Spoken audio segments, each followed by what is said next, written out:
Welcome to the Protector Culture Podcast with Jimmy Graham. Jimmy is a veteran U.S. Navy SEAL, a former protective officer for the CIA Global Response Staff, founder and CEO of the Able Shepherd Program, a husband and father of 4, and a personal friend of mine.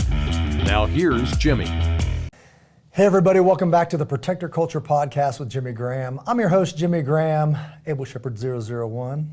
And I'm with BK again, Able Shepherd 051. What's up, brother? Welcome back, man. It's good to be back. You did some golfing. I did a little, yeah. A little, like 7 days? 8 days, 7 rounds with mom and dad. Fantastic vacation. Enjoy the moments while you have them. And awesome. The weather was nice, grass was green, trees had leaves. Where was it at? Phoenix. Phoenix, awesome, man. So we did, this is gonna be a little bit redundant, meaning if you're on Patreon, we did a video for Patreon. And as I was thinking today and contemplated what we were talking about, because this has been long overdue, is for the folks that are following us on the Protector Culture Podcast, man, I really feel like it's the calm before the storm. Yeah. You guys know what I'm talking about, don't pretend you don't. 2024 is gonna be a weird year, and we happen to be in a spot right now where you can get everything. And and it hasn't been that long ago where you couldn't get things. And coming up in Virginia Beach, meeting in the SEAL team days, it blew my mind that when there was like hurricane season, that's the time to go buy a generator. Yeah. That's the time to do this. When I went to Montana, it's frozen and now people are trying to like stab each other for the last toilet paper or whatever, even here, like a couple years ago.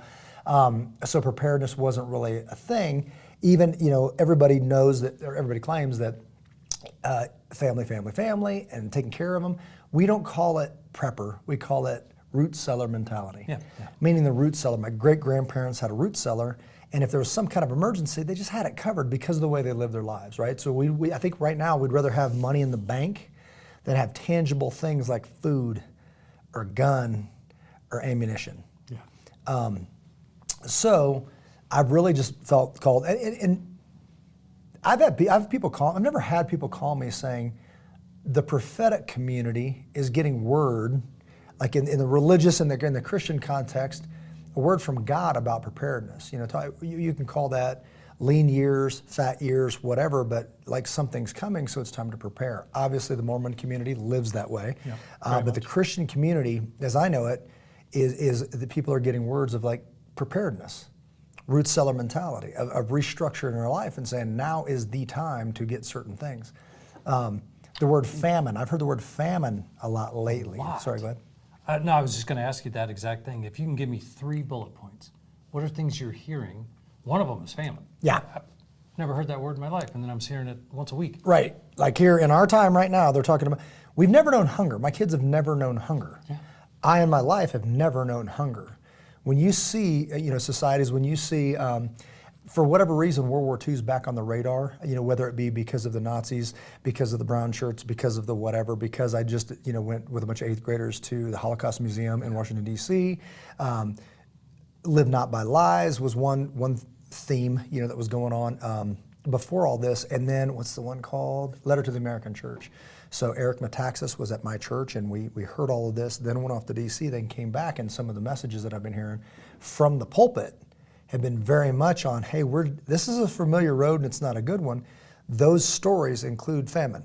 Those stories include murder. Those stories include rape. I mean, it's crazy how we glaze over some of American history, world history, sorry, and it's absolutely evil. And somehow Hollywood makes it not as evil. Yeah. Like even looking at watching my daughter and her friends watch thousands of people being bulldozed into a hole, like naked, dead bodies, and part of her innocence is gone forever.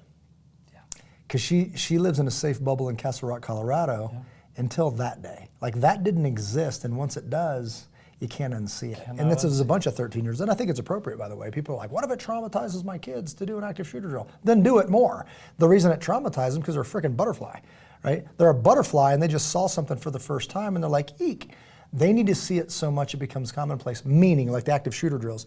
They need to know it inside and out. It's like, oh, this is just Tuesday. And then one time they do it and I go, oh, it's just Tuesday. No, it was real today. And you actually saved your own life by leaving. So that's the thing that I think that, we have taken the truth out of our media, we've taken the truth out of our news, and we've become a frickin' butterfly factory. And then the truth shows up, and we're so traumatized that we're frozen. Yeah. When a dynamic situation requires action, we freeze. We call it buffering. You're buffering. I've seen this. I've seen it with Navy SEALs. Yeah. You're buffering, and they're like, wait, I have questions. I need more data. There's no more questions, brother. I need you to move right now and get your gun out. Action. Right? Yeah, action.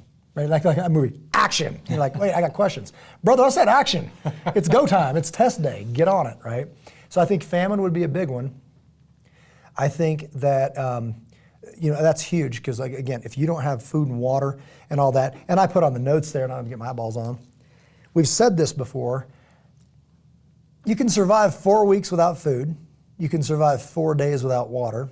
You can survive 4 minutes without air. You can't survive 1 second without a gun. In those situations that we've all seen, that we all know, that have been on the news and all that stuff, if this guy, he's got 1 second but not 2, and he's alive or he's dead because of it, right? And that's just horrible, and that's the truth. It's the truth. The world, we say the real world must dictate training because training can't dictate the real world. You're like, I'm gonna train for this. You have no idea what you're gonna see. Yeah. So the real world dictates how you train, and all of a sudden the thing you never picked shows up, but you have good fundamentals and you figure it out, right? That's what won World War II. We didn't have what we needed, but we figured it out. And something's coming back to me. I know we did a podcast on this with the community being prepared. Somebody said action. Yeah. Bad guys in the Middle East tried to come into it'd be their neighborhood. Yeah. 30 or so men had their rifles, had their training, and repelled this force and saved their wives, daughters, and children from atrocities. Yes. And this was 6 months ago, maybe a year? 6 months. 6 months maybe? ago. Kibbutz Mifalsim was one of our podcasts, and it just happened to be that group of individuals that had some training, that had some gear, they had the gear for it, but they had the capability. So that we say that all the time. People might train and have a skill, but they didn't train tactics, which means you don't have a capability. If you don't have the capability, means show me. If you got a capability, if you go to the SEAL teams and you say, show me, they're eager to do it, and then they do. If you go to the CIA, to the GRS, prove it, show me. They're eager to do it, and then they do it, and it blows you away, right? If you go to most law enforcement, we got law enforcement here, and I love them, and I support them and all that, SWAT, patrol, SROs, all that stuff. If you say, show me, they don't want to, then the boss makes them, and it's not good. It's just not good, right? Love you guys. I love you guys, and I owe you this. I love you enough to tell you the truth. If you can't show me, one, why don't you want to, right? If you're that protector, if you're that warrior, if you're that elite so-and-so, you should be eager to show what you know and teach others. And then when I say show me, you do it and you go questions, and I'm like, I have no questions. That was fantastic. But that's not it's not what we're getting. It's what we're paying for, but it's not what we're getting. How do I know? Uvalde, how do I know? The coward of Broward, how do I know? Man, just keep. It's gonna keep coming. Why? Because of chest cams. Now that they capture the truth, we used to say with that camera, that one eye don't lie. Like if we catch it, it's like, hey, there it is, man. There's the truth. That's what happened that day. That's coming. It's coming in a big way, and that's unfortunate. And I feel like there's test scenarios. Yeah. A try before you buy. We're seeing smaller events, in my opinion. That's like, hey, how do we make this work? Yeah. And I think bad guys, have a couple under their belt. I think our border's way too porous. Yeah. I feel like there is no punishment for a crime, which means, why wouldn't I commit a crime? Yeah. Thing that I heard today, it was on the borders. Somehow I got on this loop where it was just video after video. I was doing something else, but I had that playing. And it was, one was the borders so open that something big's gonna happen, it's too late because it's coming in, they're funneling people. There was a couple buses parked in Castle Rock, Colorado. I submitted that to Commissioner, he sent it to the Chief of Police, all that stuff. I had no idea. I say, what happened with that? I don't know. 2 blacked out buses, Arizona plates, current plates, that just showed up. Totally blacked out.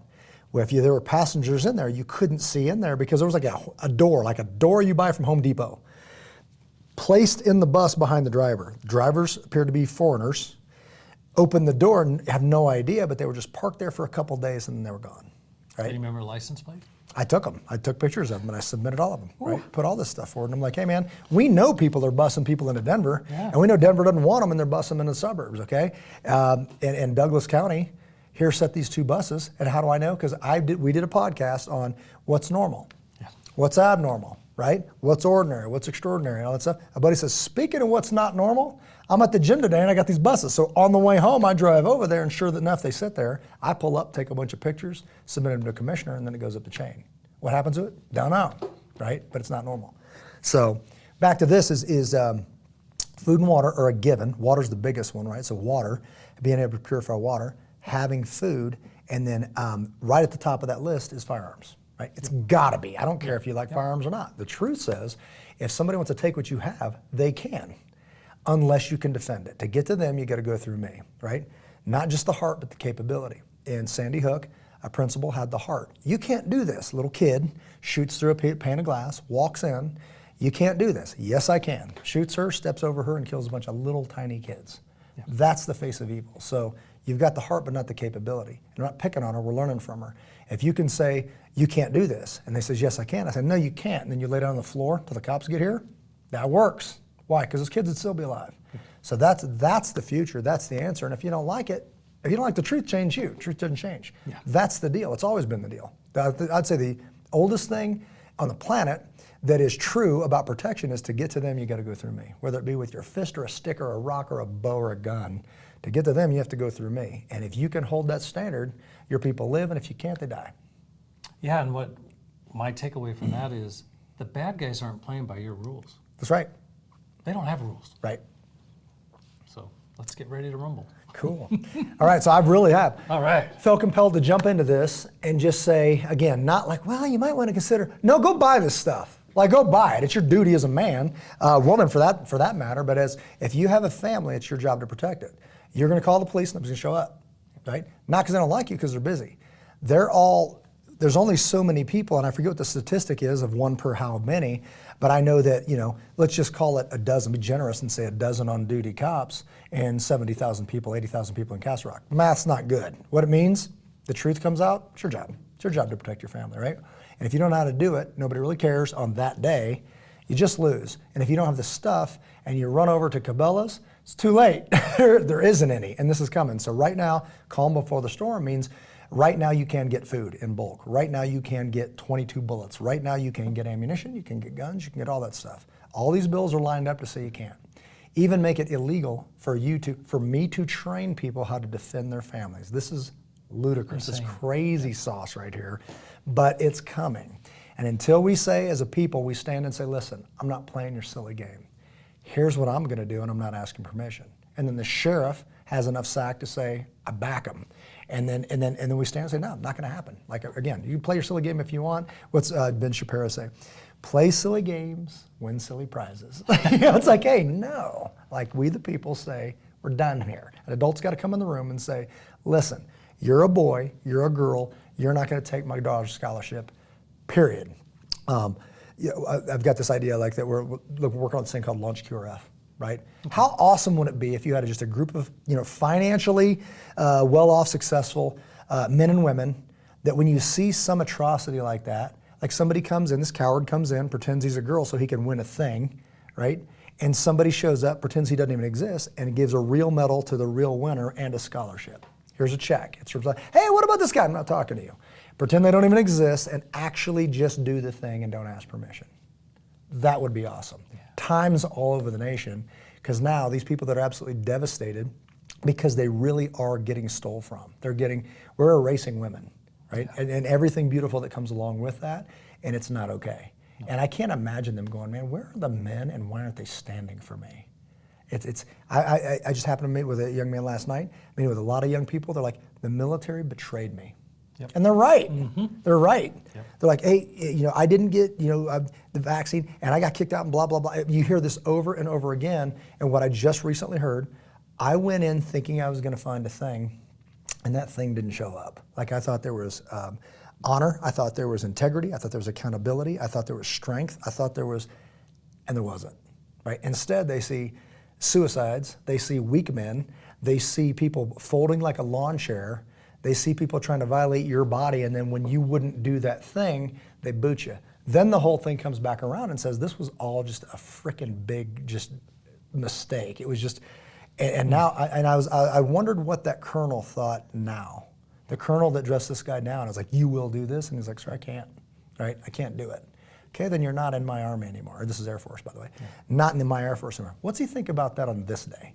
Now that you go, you know what? Good for him. And I told him, I go, you know what I bet he's thinking? Good for him. It's like, I remember one young man that walked in my office and he wouldn't fold. Good for you. Yeah. Pisses me off, man. Like, all right, so what's first thing on there? Well, first one's going to be guns. Good. So where would you start? Where would I Serious. start? Good, better, best. Good, better, best. I would say that it is, it's absolute, in this day and age, if you're new to this game, we're just going to cut right through it. Get an AR, get it chambered in 5.56, get a Daniel Defense. The only reason I say that is because I got the best experience with that. Years and years and years, hundreds, if not thousands of people trained on these, on the Daniel Defense, and they just don't fail us. You can say mil-spec, that can mean whatever you want, but the way they make the barrels, the way they make their guns, and the performance, you can't really argue it. So when we're talking about getting an AR, people say, I want to get an AR, but what do I put on it?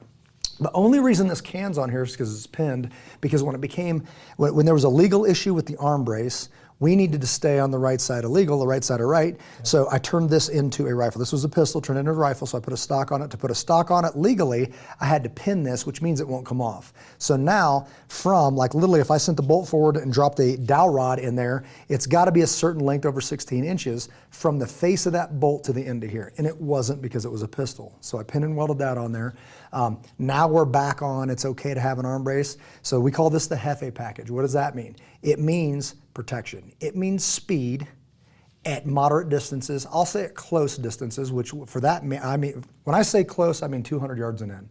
That means GRS, protective, getting in and out of cars, running around doing that stuff in a town. Yep. 200 yards is pretty good for a town. This gun can do this quickly all day long. This is kind of a mimic of, I had an HK416. This happens to be a Daniel Defense DD M4 V7P that I turned into a rifle.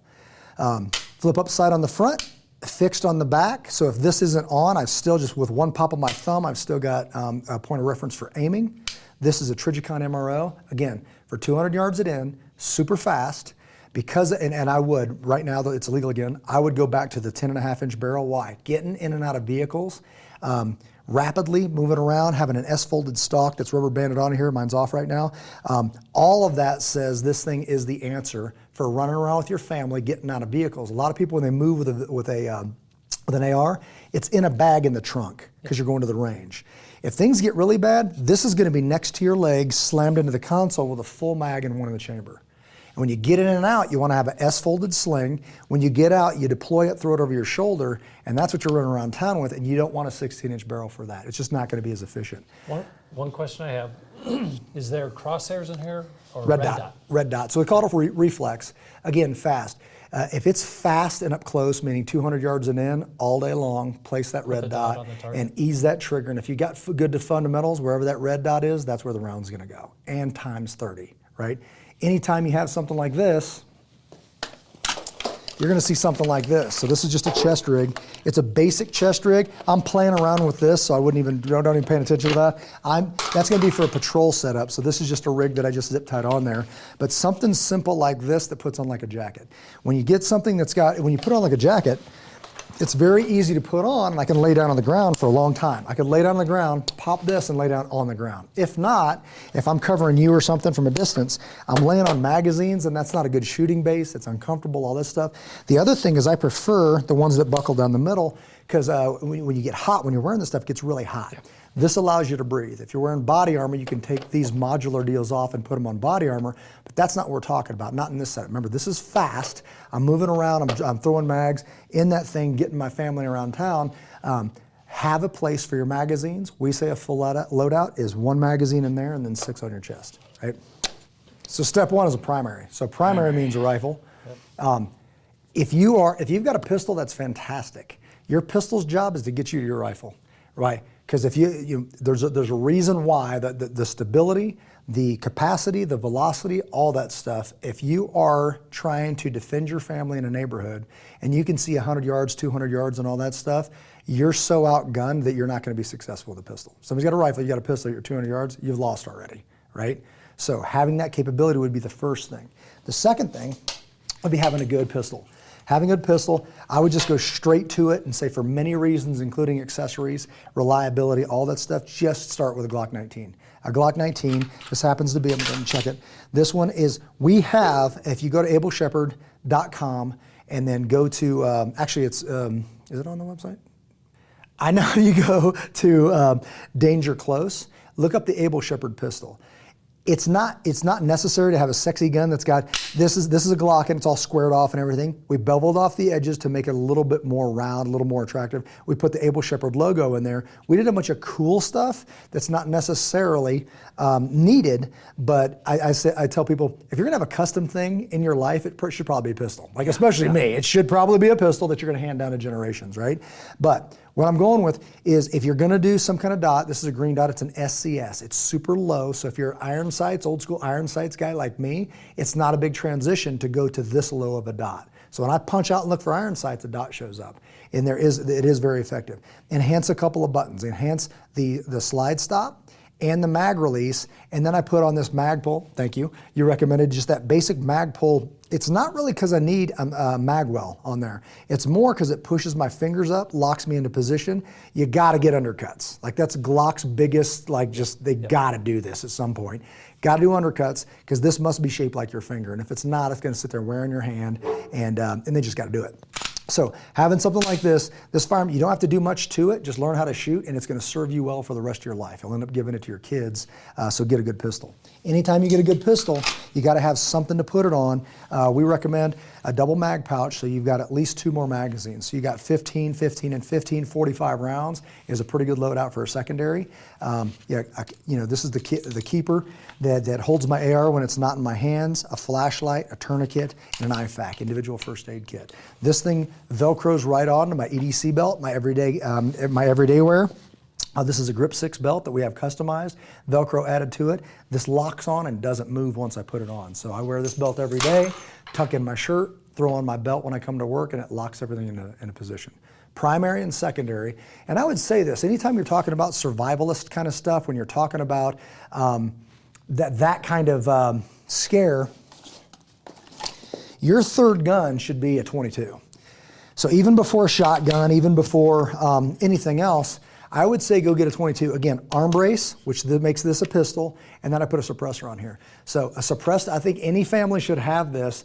22 rounds will become currency. If things get really, really tight, 22 rounds is a meal. 122 round is rabbit, is a squirrel, is whatever. And then also, it can be it can neutralize a threat, meaning it can kill a person. So a 22 is capable of that in the hands of somebody who's skilled to neutralize a threat. So the fact that you've got a can, you might not want people knowing that you're firing rounds and taking rabbits and doing all that kind of stuff. So if you get subsonic rounds, this thing's a whisper. So to be able to have this, I train my kids on this. I would say if you're gonna get a 22, and train your children, train your new shooters, women, men, anything. I bring this in for new shooters, and they love it. Why? Because the AR is pretty loud. It's got a little bit of buck to it. It's not much, but for a new shooter, it's a lot, right? This thing does, then you have to wear ear pro. Yeah. So something about having ear pro kind of makes things weird. Like all of a sudden you're like, ooh, man, yeah, all of a sudden you're like, man, I can't hear that well. Some of my senses are occluded and all that stuff. And it just makes them uneasy. I want you comfortable. I want to teach you good fundamentals, and I want all the rounds to go right in the middle, and that makes you feel good. And then you do it again and again and again, and now you're handling this thing. But the cool thing about this is because it's an AR platform, every time they're training with this, they're training for the bigger gun. Yeah. I've got my daughter now, I was training with the pistol version of this that I'd go with is the Glock 44. Glock 44 is basically that Glock 19 I just showed you chambered in 22. So when they're training with that, they're really training for the bigger Glocks. So now my 15-year-old is like halfway through class, she's like, Dad, give me your gun. God, this is embarrassing. Give me that. So then I hand her my 48, which is a little like a 19 Slim. Holds 10 rounds, it's 9 mil, and she's sitting there just hanging with people in the class. She's 15, she's not in the program, she's hanging with people in phase 2, right? And she's making rounds go where she tells them to go. So inexpensive red dot on this one, little GLS 22 can. That can costs about $200. The gun's not much more than that, and they hold 25 round, 22 long rifle rounds. Good. Same thing, you gotta come up with another attachment to get the same sling on there, single point sling mounted. Now, I talk about having a 22. This is something that I've got Christian, we were playing with, is having a gun like this. I'd go with the Glock 44 if you're going to train people up to do that. I've got a can. That can will actually go in one of those Glocks as well. So now you can have it suppressed. You can take an animal. You can do all that stuff and have a pistol version. These guys, I think they're called Wranglers, and basically it's just a little 6-shooter. They Cerakote them. It was called a single 6 is the classic ones that have that blue finish, and they cost a little bit more. These are $219. I was just at a store, I think it's a Sportsman's Warehouse today, happened to look down. I would go with a little bit, this is one that I got, for a lot of the people in the, some of the instructors one year. We got them engraved and all that stuff. But to do it over again, I would go with the bird head, like that little rounded off bird head. It's a little bit smaller, and this is something that you could potentially mount. There's no recoil to it. You could leave 6 in here. You could mount this thing, like this or backwards on your kit. So if you're wearing your gear and you see a rabbit or something, you could have your 5.56 and your 9mm and just pull out a little pistol and bang, and then bag that thing and then bring it home. Again, not suppressed, but if you're like on a budget and you wanted to have something, that was that 22 survivalist kind of round. Again, that 22, you could put 500 rounds in a cargo pocket. It just, loads up. It's rimfire, inexpensive, 6 cents a round. That's something that I think is going to be a big mistake if we don't do a large purchase of 22 in the near future. Yeah, and I think it's worth reiterating, it's available now. It's available now. Like if you go to bulkammo.com, if you go to some of these bulk places and look at it, I would recommend, we used to say a bare minimum, 1,000 rounds. So if you got whatever gun you have 1,000 rounds. People say that's excessive, or some people are like, that's nothing. Just pick something, pick a number, right? But now things are shifting a little bit. I'd say for that primary, I would have a minimum of 2,000 rounds. For your secondary, a minimum of 1,000 rounds. And that's on the low end. I'm just trying to be cognizant of people's budgets. And if you're rolling, man, why have money in the bank? Can't eat it. I'd consider that. I'd highly consider it. There will be a time where ammo is currency. There is, and there's been times in the not so far past where you couldn't get. Literally, you cannot buy a 22 round, like one 22 round. I remember that happened when I was in Montana. It happened again in 2020. There was lines. Do you remember this? Mm-hmm. There was Able Shepherds in the community that would meet there at Murdoch's in line with coffee and donuts, and they'd hang out and talk as they just inched forward so that they could buy rounds, right off the pallet when it got to Murdoch's. So that's a real thing. All right, what's next? Going into, so some of this gear, it blows me away that some folks don't have essential gear. And when I say essential gear, I'm talking about there's going to come a time when somebody needs you. Your friends need you, and you're like, what's raining? If you don't have proper rain gear, if you don't have a good pair of boots, when we talk about layered clothing, in the military we called it an outer shell, a thermal layer, we'd call it, be funny, call it warmy layer, your warmy layer, and then a wicking layer. So that, when you look at layered clothing, you see this thin stuff, like I think of the Hook brand, H-U-K, that Hook fishing brand, seemed to be a real good quality. We wear them on the BDRs and all that stuff, but that you can just adjust it in different ways. But that shell, very, very inexpensive. I've had, not these, but I've got another set that I've had since the motorcycle ride in 2010, where we went to Alaska, Virginia Beach to Alaska and back. But this is called Frog Togs. This is the hunting one. This whole system is probably $45, right? So it's a jacket with a hood. It's super lightweight. It's 100% waterproof, and it's breathable. It's a little bit crispy, so it sounds a little crunchy like that, but they're fantastic. And then the pants, same thing, little drawstring on the bottom, a little zipper leg they've added on that guy, and then this guy, a little drawstring. Here's the problem with these. They're fantastic. Get one, put it in your truck, forget about it. Now, it might not be raining, it might be snowing, and then you've got to hook up a minivan, right? I don't know how many times I've seen a minivan that slid off the road. I pull over, and I've said this many times, you can't just get your knees wet hooking up a minivan, your back's gonna get wet. You gotta lay on the ground and hook stuff up under, and then, so you're sopping wet on the way home, right? You didn't plan on being wet. Throw something like this on, leave it in your truck, just leave it in there, and then some simple bag like this. So we've got a couple options. If you want it to dry out, mesh bag, this is an actual evidence bag that I got issued back in the day, I think in the CIA. But a little bag that's nothing, then you bust it out. You can throw guns in here, you can throw stuff in here, zip it tight, do all that stuff, and then wear it. And this holds a lot of weight. So if you want it to air out and dry, maybe something like this. But if your stuff's all wet and you're getting back in your truck, maybe you ball it back up and put it in these. These are dirt cheap. You can get them kind of anywhere, and they're waterproof. So 100% waterproof. So now, not so much to keep the stuff dry, once they're wet, to keep your truck dry, right?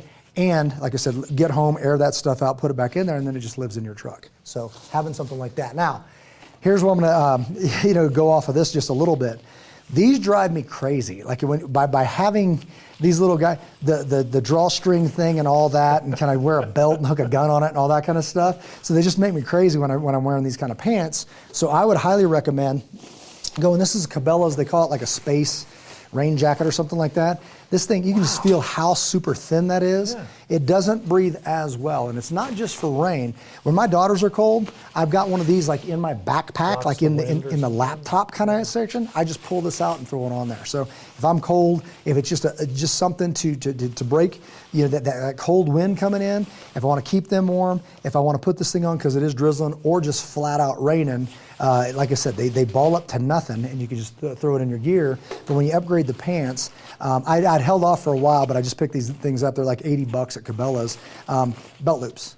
All of a sudden, it comes with a little cheesy belt like this, but putting on an actual belt and then mounting a pistol to it and throwing this right over top of your jeans. So when I'm wearing my pistol inside, my wallet's inside, all that kind of stuff, and you got a drawstring, that drawstring eventually, anything that's elastic, and that's why I'm not a huge fan of elastic, gets enough sunshine, enough years on enough water, it just breaks down. And then it's just done, right? So these guys, not quite ski pant material, it doesn't need to be, but it's 100% waterproof. The zipper comes all the way up, so you could be wearing your work boots and still throw these over the top of your jeans, get after it, and then pull the things off and then throw them back in that bag. They don't pack down quite as small, but it's a little bit bigger, but it's totally worth it. And they're not real thick, so it's not a lot of material right there to have a waterproof system. So having something like that.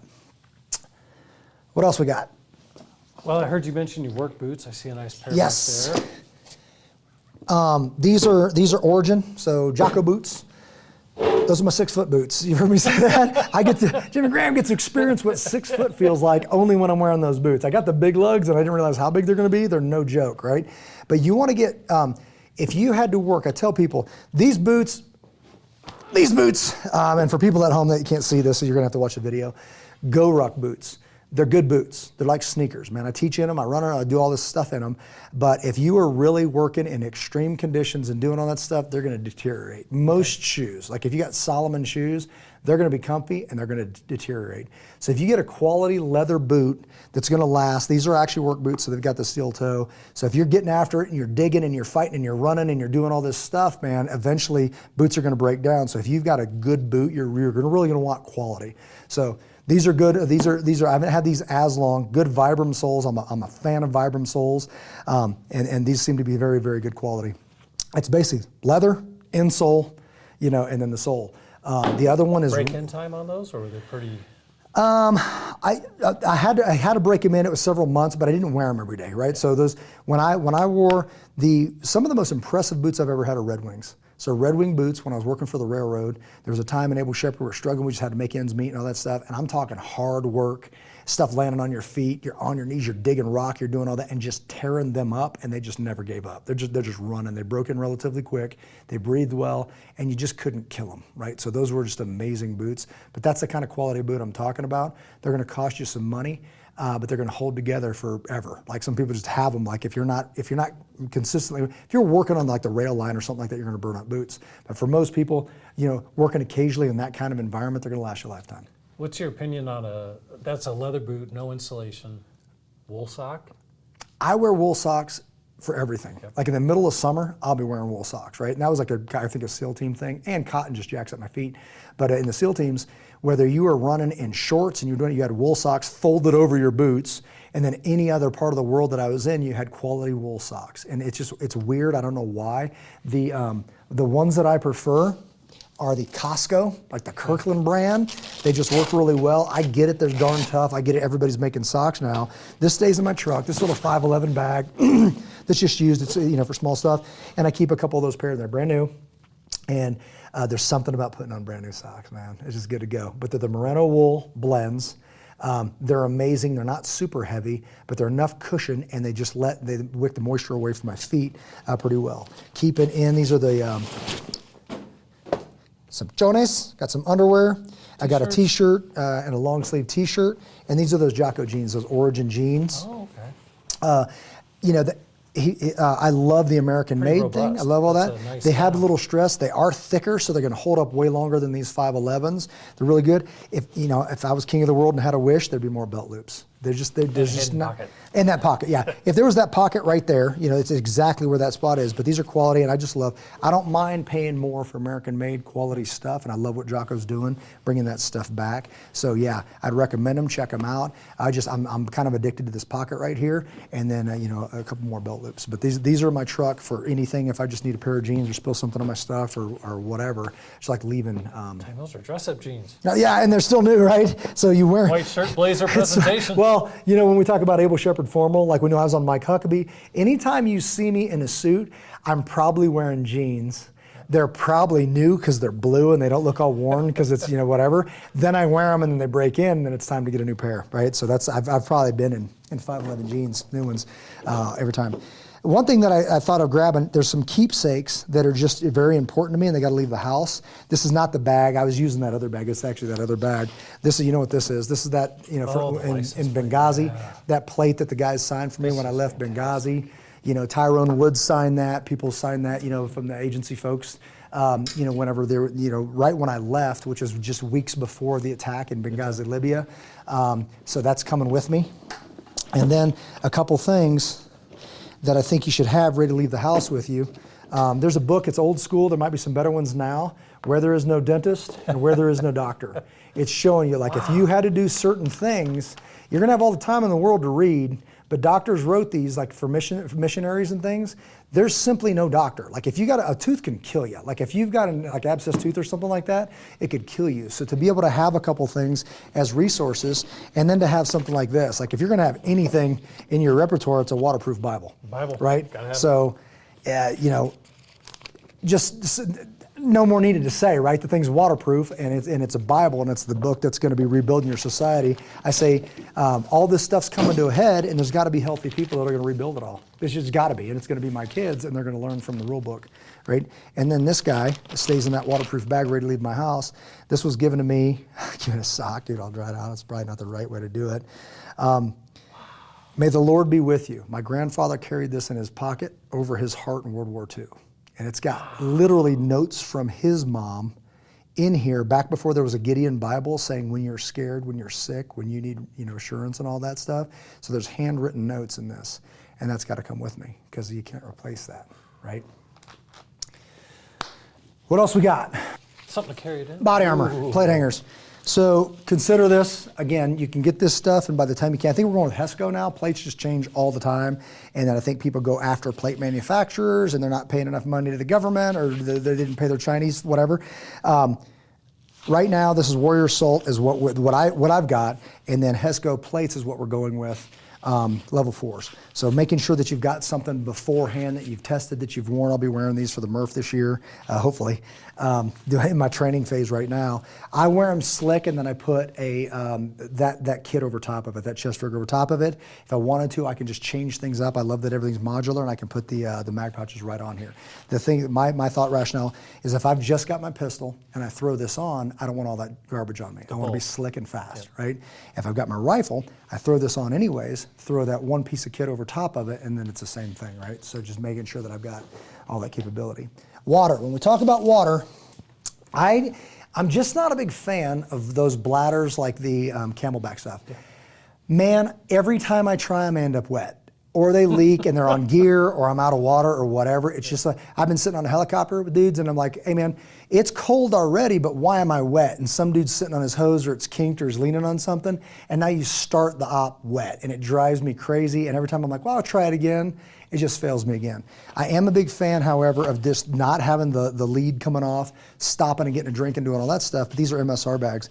These are impressive. I know guys that have accidentally cut away rucksacks from like 100 feet, smacked the ground, and this thing still had water in it, kind of thing. So I do replace these. You can buy these online. I forget the name of it, but it's a, what does that say? Can you see that with your, I don't have my eyeballs on. I don't have my eyeballs. These lids that you can put on a Nalgene bottle, human gear or something like that? Human gear. Human gear. They come with a little spigot, like the little P valve that you just pull open. Pop it up. And you can screw it on like this, or do that little valve. Those two fail you and have leaked, and it just leads down that road, right? So getting these human gear lids that let you open this up, clean it, and do all that stuff. These are just, they're amazing bags. They're super, super strong. and then you put that guy on there, and now you can pop this smaller lid, and I apologize if you're listening to this, please just check it out on YouTube and go to our Protective Culture podcast, and then watch the YouTube link, and you can just get a drink out of this. Usually you'll see me on the ride, I'll pull this thing out, I'll squeeze the bottom of it and drink, and I'll give Christian a drink and all that stuff. They just don't leak, and they're super, super strong. We have done these things, Jason and I, these are these silly little bags that I found. It's just, for those who can't see it, this thing's very small. It's about the size of a racquetball. You open this guy up.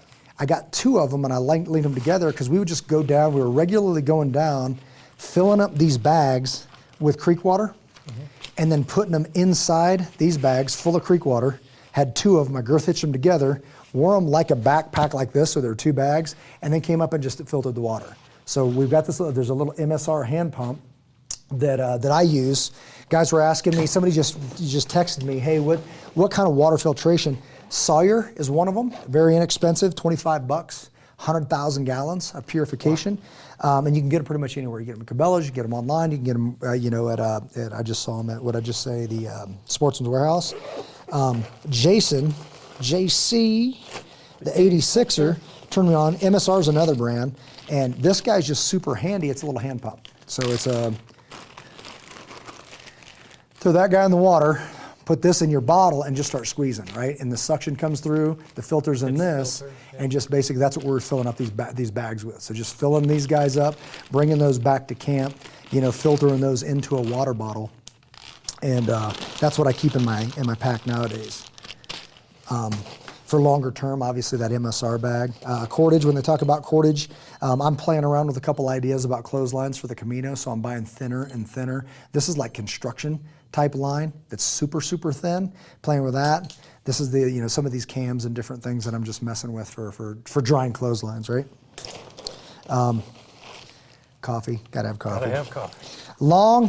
Long-handled spoon, metal spoon for camp spoon. If you're going to do the what do you call them, Mountain House meals, the MRE stuff. Deep. Yeah, you get the regular deals, and then you got chili mac on your knuckles. So make sure you get the longer spoon. All of this stuff, it's camp gear, but it's also survival gear. So pack this thing out for camp, and it's not a different list, right? And I'm going to post my list on Patreon. Somebody asked me about my actual camp list and what goes in that, because I would say laminate that thing, make it small, laminate it, and keep it in your bag. Then you know when it's topped off, you can kind of inventory it, right? Duct tape. This flat tape was ingenious. It's called Redi tape, R-E-D-I tape, and it's from Amazon. It's basically duct tape without the spool. Yeah. So they put it around a flat thing, so you've got an ample amount of duct tape, but it's not this huge, right? It's flat, and you can use it for whatever. We did talk about having a good knife. This is just my one. It's kind of my kitchen stuff, so it's got some of Christian's hot chocolate in it. It's got some filters in it, and then this cone-shaped. Pour through, pour over. Yeah, so basically for pour over. So you throw that filter in there. I use the not just the metal filter in there, but use a paper filter and that one, or else you're gonna get grounds in there. So it's really good. I think this is Sea to Summit. Sea to Summit makes is that right? Yeah, that sounds right. Yeah, it's an amazing company that has all kinds of this stuff. And then when we talk about knives, I get it.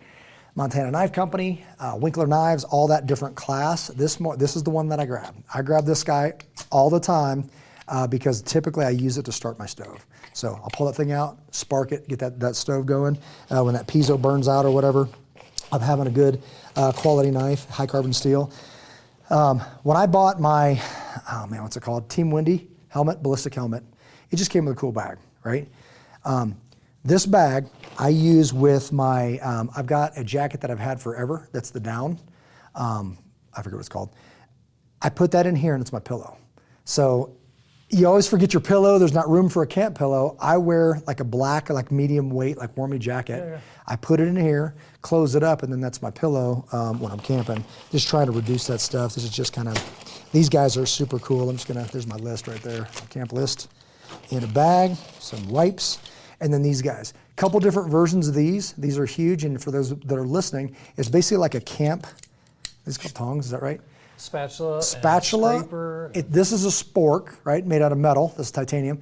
This is the spatula. Click them together, now you're pulling steaks and flipping steaks on the grill. Bacon. Right? Bacon. Flipping. Cannot forget the bacon. This one was online, and well, man, I'm gonna see if you can make links to these things, but it's called something Wonder something. Full Windsor. Full Windsor on this one, that was an Amazon special. This is the Gerber equivalent. So this one's got a little can opener thing. You pull these apart, there's a spoon and a fork, and either one of these will lock on and make the same thing. So when you lock this guy on and build it out and make the tongs and be able to grab it. So that was good. One of the things I was just talking to you about is I called this a Pelican Hook, and I don't know if that's what it's called, but it's for sailing. But in the SEAL teams, if you can see this thing, I've got all kind of these packs in my garage. So I've got hooks that are mounted to a big old shelving system, and they've got the hooks that you get like wherever, the big oversized hooks. And then this guy right here, when you hook it on, when it's weighted, getting it up there and lock it in is one thing, but getting it off of that hook is another. So if I need that thing when it's up like this, I basically just pull that and it breaks away. So when that's on a carabiner, hanging on that deal, it's got a little handle on there and you just pull it and it releases a little snap hook. I forget there's another name for it, I can't remember what it's called. This is a Mystery Ranch backpack called a Metcalf. And the thing I love about this is that you can gut this thing and cinch it all down and it becomes a small pack. Or you can build it out, it becomes a very large pack, and I love that it's got 2 cells up here for the top flap. That's the stuff you need to get to regularly. It'll carry a ton of weight. It's designed to be pulling elk quarters out of the mountains. Here's that jacket that I talked about. I've had this forever. This is Primaloft jacket. It's got the zip-off sleeves, but I never zip the sleeves off. And I think it's an REI special, as much as I hate to say that, but I've just had it forever. I'm not a big fan of REI. It's a puffy coat. But it's puffy coat, man. Having that thing, I've had that in horrible weather. Sleeping bag, this is more of a spring bag, so it's not a really thick bag. And then you start getting into some of the niceties, not necessities, of having my stove. If you guys don't have, I go get one of these right now if you ever camp or even for survival stuff on the jet boils.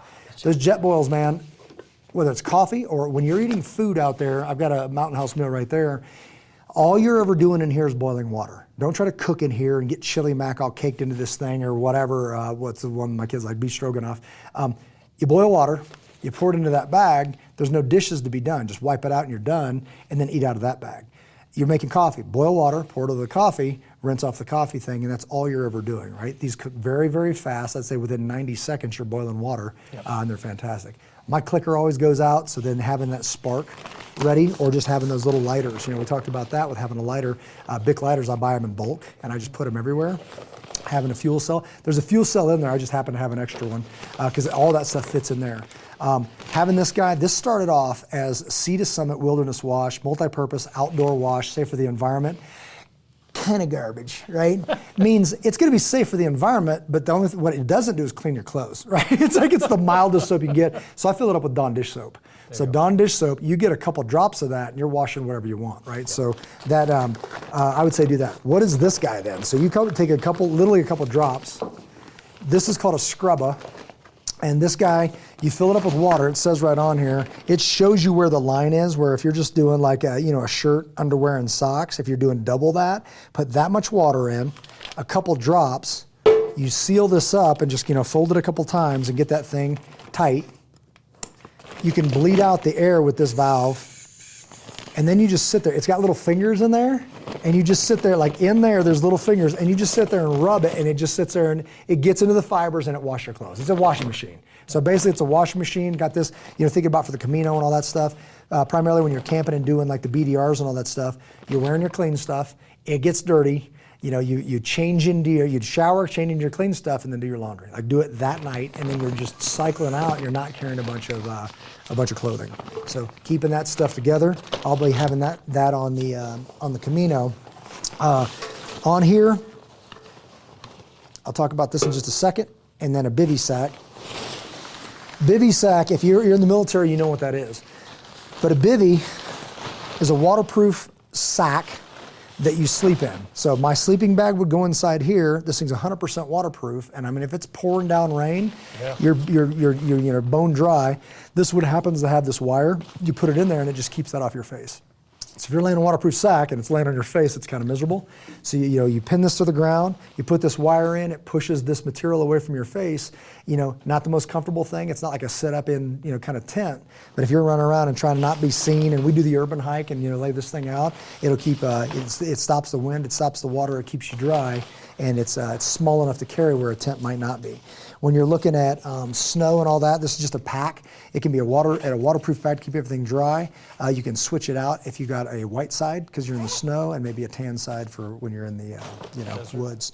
This guy, the reason why we picked this was in the running for mini packs. You can unhook all of this pack. You gotta go inside here.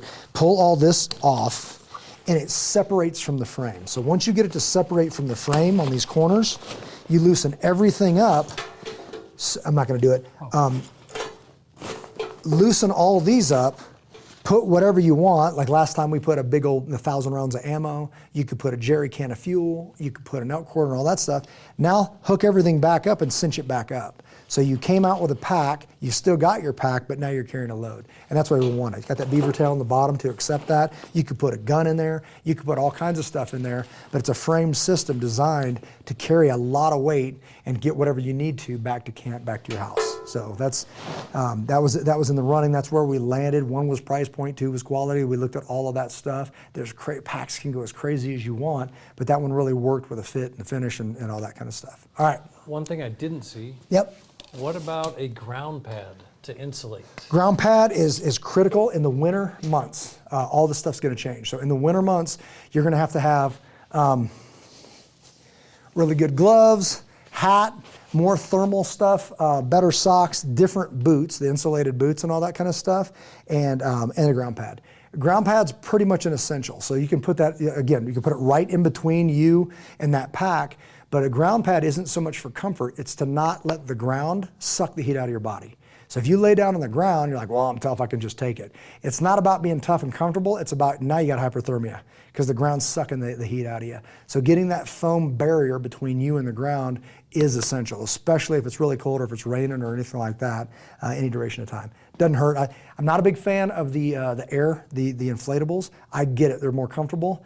But man, I've been in too many things where they just failed. And once they don't have any air in them, they're garbage, right? So getting something like that. I borrowed Rebecca's. I just saw her pack sitting there. Guns.com, we were just at SHOT Show and they just had this after party and they were giving away. I'm like, these are real Nalgene's. This is pretty cool. So Jeff, I want to call Jeff and catch up with him. But one thing I thought about is when I went to DC, I brought a carabiner. And let me stick with this for a second. The real Nalgene, the real Lexan. Don't get like the cheapy ones that you squeeze and all that kind of stuff. Why? Because I want this to not leak. I want it to be super strong. If I landed on this, it's not going to kill it. The other thing is that this is a survival mechanism. So with my kids, I remember camping with a girlfriend one time. They teach you this in winter school. You boil your water in that. You put it in here. You put this in your sleeping bag and it can save your life. Like literally, if you have one of these, we call it a heat pill. You get that heat pill in there and throw it down in your it'll cook you out of there, right? But if it's really, really cold, you put this in a t-shirt or a sock or whatever, you put it between your thighs, it heats the blood that's going to your feet because your femoral arteries right there. So you can grab that thing with your legs. You can just putting it in your bag could be a life-saving deal. So if it's a comfort thing and you've got kids and you're camping with kids, or it's a survival thing and they're freaking freezing, boil water, throw this in there. Don't touch it to their skin. If they've got pajamas, they'll be fine or something like that. But I wrap it in a t-shirt for my kids and I throw it in the bottom of their bag. And they're hugging it with their feet, or it's in there, or just the fact that it's in there and it retains that heat. So make sure, you can only do that with the real Lexan one, so make sure it's a Lexan Nalgene type bottle. This guy, carried this all over DC because you can't have a knife, you can't have a gun, but you can have a carabiner, right? This kind of levels the playing field if you're getting assaulted or doing something like that. So I'm not calling them brass knuckles, and neither should you. I'm calling it a carabiner. I had a carabiner to hook the water bottle to my backpack, right? But if there's any shady stuff going on and you were to crack somebody with this thing, like all of a sudden, you're not outnumbered anymore. Why? Because two dudes are laying on the ground, right? With one hit, not 15 or 5 or whatever. So just making sure, something to think about, just getting ingenuitive, not planning to cause problems. I said, I was doing some writing. I was like, man, I wouldn't consider myself a troublemaker, but growing up, I wasn't a trouble avoider, right? Now I'm just more like, man, I don't want any of that stuff, but I watch the news and I see what's going on. And if something shows up, and it's my job to protect my family, period. Okay. What else we got? Oh, this is just a cool thing. Did I tell you about these? Yes. One, this is just toothbrush, right? Yeah. But it's just, they're thinner, they're smaller, they got a little travel thing and all that stuff. Me and Eden are like hooked on these things, and it's toothpaste. So you just grab one, throw it in your mouth, crunch it up, and brush your teeth. And I don't know why it's so. Like an Altoid. I don't know why it's so cool. It's just cool. Like they've got them with fluoride, they've got them without. Rachel just told me fluoride's bad for Eden, so I just got the ones without fluoride. Whatever. But just this little guy right here, you just like literally never not chunk it in there, chew it up, brush your teeth. So just something nicety, not a necessity, obviously. Okay. Last thing I want to finish with, if that's all we got. Oh boy. I know. You keep mentioning Again. this. Yep. Calm before the storm. If we're going to talk about it, let's talk about it. There's a book out there, Kurt Schlichter. It's called The Attack. News. This came out in 3 months. It was loosely based on the attacks on October 7th, Hamas attacks in Israel. He turned a book around in 3 months and it made that scenario here, meaning that the border's wide open. People are just flooding in, and he's saying it's not if, it's when. This is going to happen. Like people hate our guts and they want us dead, and they're coming in through the southern border, and it's unchecked, right? So he has a bunch of stories as if the attack already happened. It was horrible. It was so bad that we just went and cleaned out cartels. We went out and built a wall. We did all this stuff, but at a horrible, horrible price. Now, today, on the news, I see down on the border, it wasn't the governor, it was like a local mayor or something, saying exactly that. He was saying, this is going to happen, period. They're flooding in, and when it does, it's too late, right? So it's just something that's going to get the juices flowing. How to hear about this book. A buddy of mine that's in the program, his dad was reading a chapter about a group much like the Kibbutz Mefalsim. A bunch of people that cared enough about their family to get a little bit of gear, to get a little bit of training, and just say, hey, what if? And to build the kind of community that says, man, I got you. And not talk about it, to actually do it. So it's different when you say, I got your back, if you can actually do it. If you would actually do it. I know people are like, man, I got you. And I know in my heart they don't. It means nothing. Like the credibility is not there, right?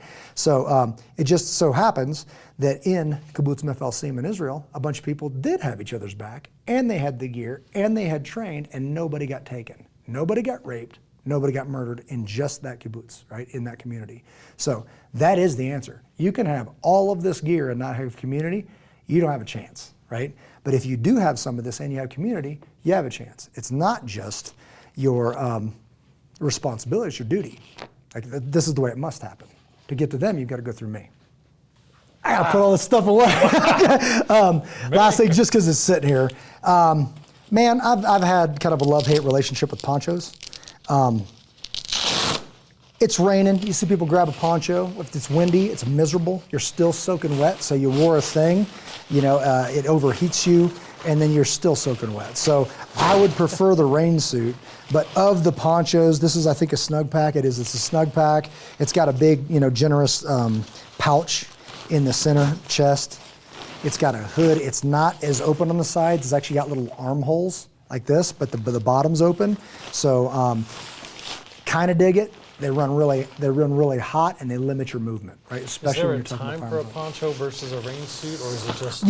If it was light rain and you were throwing this thing on at like a football game, or you're just walking from here to there and there's not a lot of wind, there's nothing really wrong with that poncho. When you start stacking this gear and doing all this stuff, or like I said with those pants, because they're a step above. They're not the $45 for the suit; they're the $80 for the pants. Those guys, if it got janky and you just needed to go out and do something, you throw them over what you got going on, go do it, come back. If you're playing with the kids in the snow, throw them on over your jeans, go out and do your thing and all that. They're just super handy, and they're robust. They're not going to get torn. You snag this on anything, it's going in the trash, disposable. Right? Yeah, and you can do the double duct tape thing, and that can buy you, some time. But if it gets real, you don't want a poncho. You want a good rain suit. You want a good upper and lower that you can wear probably under your gear or even over your gear, depending on what you're running. Okay. So I would definitely go with a good top and bottom as opposed to a poncho. Cool. All right, man.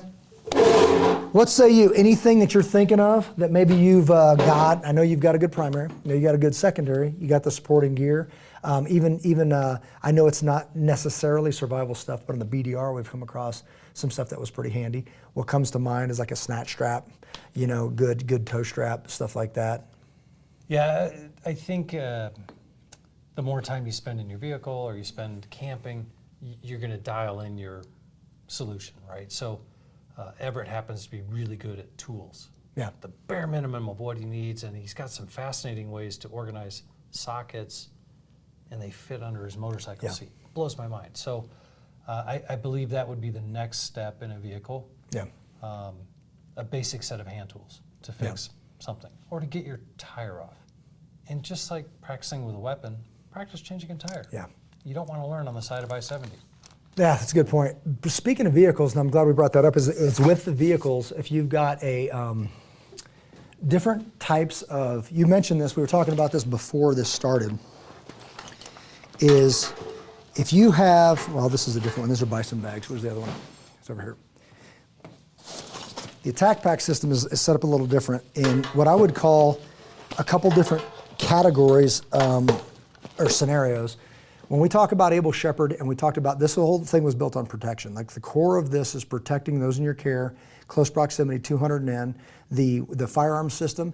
And call us, as far as the concierge thing, we do this. We put kit together for people. So you're like, man, this is all great, man. Just put the whole thing together and just I'll stroke a check, because we have people doing that. Jefe, my call sign's Jefe. The Jefe package is that gun I just showed you, minus the silencer, right? So having that particular system set up exactly that way, because when you start shooting in different configurations and doing all that, you're gonna figure out why. Different systems will constrict you. So when we talk about that, we're talking protection, Jefe package. That's what I showed you. If you're talking about patrol package, you're talking about 400 yards and in, now it's glass, now it's a little bit different setup, right? Then you're talking about SITG, we call it SITG, stand in the gap. That's an initiative that we started during 2020. Now you're talking about that body armor with a radio on it, probably laser devices, night vision, driving around in a vehicle. What does that mean? Why does it matter if you're driving around in a vehicle? Because now when you build out your belt, and this is stripped down, you want your back slick. You don't want any gear on there. Why? Because you're getting out of a car all the time, right? So if you're sitting there and you got pushed way forward with kit and all that stuff, and you're patrolling every week, in a week, you can't walk because your back's all jacked up, right? So having nothing on the back, having some kind of kit like this attack pack, when I jump out and I've got to use, this would be a smaller pack with not a ton of weight like that big one, and that thing's gonna transfer right into there. So now when I jump out and throw it on, I can wear my gun belt. So I've got a gun on, I've got bare essentials, maybe a gun, maybe some magazine, maybe a med kit, but not much else, right? And now I jump out, throw on my pack, got to go for this deal, throw it back in the car. I'm wearing body armor. Why? Because the car's carrying me around. I'm not patrolling for miles. I'm just walking from here to there, right, to go check on families and do all that stuff. So different systems, different environments would call for different systems and setups. So this pack that holds my gun would actually be the kidney belt that holds the weight of that pack. So different configuration, like you saw my second line gear with that rig. I'm waiting for a piece to put that pistol up here. Why would I do that? Because that Mystery Ranch backpack when I put the weight of that large pack on there, I no longer have the ability to carry a pistol. So I'm going to mount it up here. So now it's interchangeable. So all of this stuff, again, do whatever you want with it, but for right now, it does feel like that calm before the storm. Like I said, you can get, as I go home, this was the thing that we were doing years ago, and I highly, highly, highly suggest this. The next time you go to Sam's or Costco, go ahead and pick up that 50-pound bag of rice. The next time you go to Costco, get a bunch of those I just did this, get a bunch of those instant potatoes. That's stuff that we eat anyway, and it's pretty good. We'll cycle through that. That's only a couple year shelf life, but we eat it. So now just buy more on the back end, and all of a sudden it's test day, you've got a supply. Having those shelves built out, build a new pantry, go get those good quality shelving deals and start loading them up. Go buy a big bag of salt, go buy beans, go buy beans and rice. It keeps the world going around, right? In a lot of communities that aren't us. Get some canned peaches, get some, vegetables and fruits and all that kind of stuff. Start thinking about that kind of stuff, because our generation has never known hunger. You might have been hungry, but we've never known hunger like the world knows hunger, right? And when it comes, it's gonna rock us. People say my grandparents, did it. You're not your grandparents, right? We're a much, much softer society than your grandparents. So consider that, take it for what it's worth. Calm before the storm. Yep. If nothing else, good rifle, good pistol, learn how to use it, right? Hope I'm wrong. If the worst thing that happens is you get some good kit that you're going to hand down to your kids, you train with it and build a community, and then you get back to living a healthy life, it's a pretty good deal. Pretty good. Right? But you get caught without it, there's no time to get it. So check it out, consider it. Final words? I do. I don't want you to gloss over, or the listener or the viewer, I wish I could say this word properly, the concierge service, the one-stop shopping. I know firsthand, between you and Jason alone, have supported the gross domestic product year over year, Yes. vetting every single piece of equipment. And this is the best of the best laying around us here. So don't blow your hard-earned money.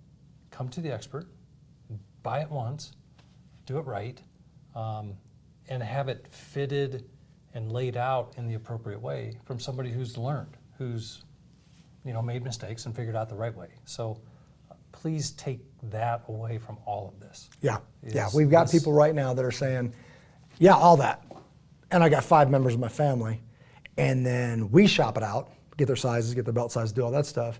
And some of these folks, and I'm not kidding, night vision, body armor, like all of it, guns, the whole thing, times X amount of people. We're going to put a fee on it because we're a business, and then they're done, right? They're done. Now, you can go Gucci if you want, but this stuff right here, it's the quality where you'll never have to buy it again, right? So a lot of this stuff, it's like you get your gun belt set up, you're good, now start training and working on you. And it is multi-purpose. Jason does a lot of hunting. You do hunting, right? Yeah. Okay, reconfigure it. Yeah. And don't miss that part of it, right? When I tell my kids, I'm like, hey guys, want to go hunting? Today, grab your packs, right? Those packs that are loaded out with their camping stuff, it's not just for camping. In the back of my mind, if we ever had to leave this house and they grab that pack, we'd be a lot better off if they had it than if they didn't. Well, it's got their headlamp, it's got their backpack, the backpack has their headlamp, it has their water bottle, it has their sleeping bag, it's got all that stuff in it. And now, if we have to leave and take off, just heaven forbid, then we're not going to the store and looking at empty shelves and saying, I wish I would have bought the thing. Yeah, cool. All right, guys, got any questions, hit us up. If you like Patreon, please check out Patreon. I know we say, go to the website, ableshepherd.com, get on LinkedIn and all these other, Facebook and all that other stuff. Our newest thing right now to get communications back and forth almost daily, at least weekly, is Patreon. Patreon's a free app that you can download that's not getting attacked by, hey, you're woke and we're going to cancel what you're saying. So what we put out is going out to people that day. As soon as we post it, it goes out, and we've got hundreds of people on there now that are hearing what we have to say. Prayerfully consider supporting the SME, subject matter expert, right? We're going to go deeper into that. We're going to give those PDFs for like all this stuff. We've got instructor type. Like if you're out helping people and instructing people, we want to go straight to it. If you're in a community in, let's say, Texas, and you're watching this, Texas is now safer because we're putting out quality information. So check us out on Patreon, download the app, type in Able Shepherd, follow us for free, consider the SME deal and helping us out with the marketing campaign. And until we see you again, God bless each and every one of you. Take care of one another.